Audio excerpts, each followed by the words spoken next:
Since 2010, state and local police have arrested an estimated 7.3 million Americans. I promise that you have never seen a campaign ad like this. So this is going to be Gary Chambers, a Democratic candidate for U.S. Senate in Louisiana.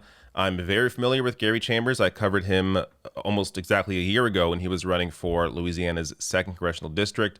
He is now running, as I said, for Senate. So I'm going to play for you this ad that he just put out, and it is phenomenal. Every 37 seconds, someone is arrested for possession of marijuana. Since 2010, state and local police have arrested an estimated 7.3 million Americans for violating marijuana laws, over half of all drug arrests. Black people are 4 times more likely to be arrested for marijuana laws than white people. States waste $3.7 billion enforcing marijuana laws every year. Most of the people police are arresting aren't dealers, but rather people with small amounts of pot, just like me. I'm Gary Chambers, and I'm running for the U.S. Senate, and I approve this message. An absolutely incredible ad.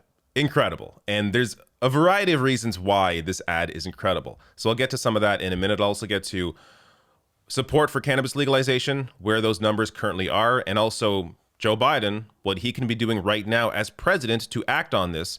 But first, I want to share the tweet that Gary Chambers put out here with his ad, saying, "My first campaign ad, 37 seconds. I hope this ad works to not only destigmatize the use of marijuana, but also forces a new conversation that creates the pathway to legalize this beneficial drug and forgive those who were arrested due to outdated ideology."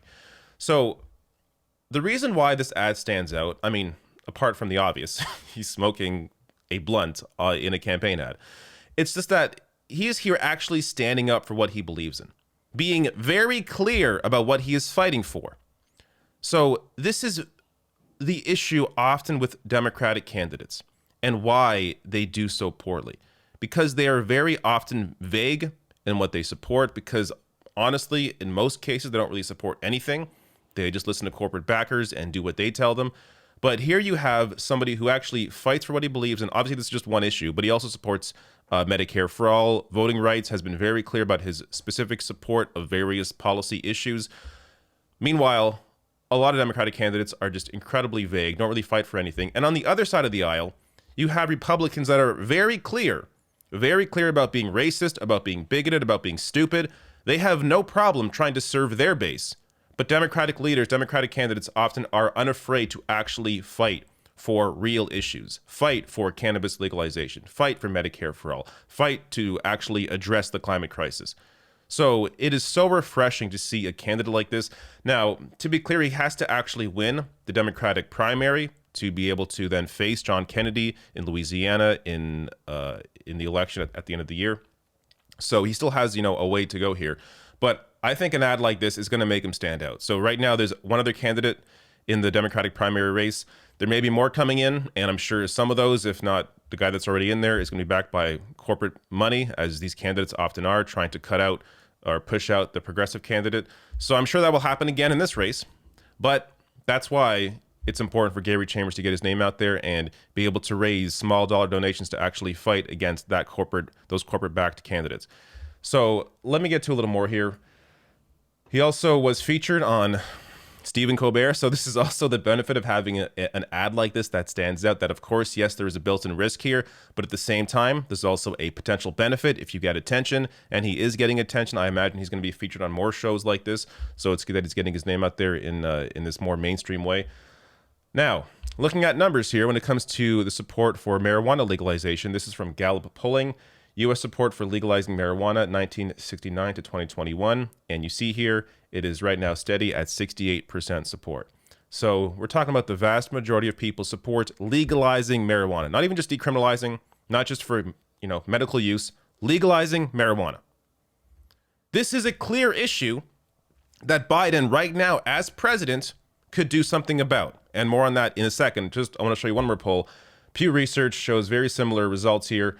Fewer than 10% of U.S. adults say marijuana should not be legal at all. So we're talking about net 91 support legalization of marijuana. Now, some for medicinal use only at 31%, but still the vast majority, 60% for medical and recreational use.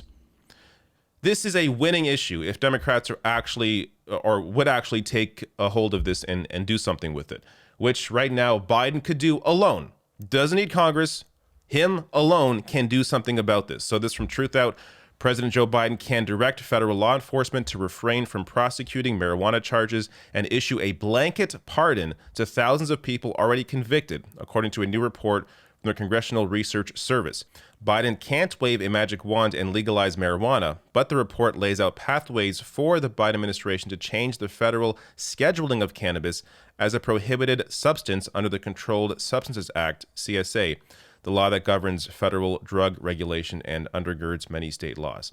So right now, President Joe Biden can remove marijuana out of Schedule 1, meaning thousands of people will no longer be at risk of getting arrested or charged for marijuana possession, for just having marijuana on them. And it begins the step towards proper marijuana legalization. He has the power alone to do this. He ran on decriminalizing marijuana when he was running for president.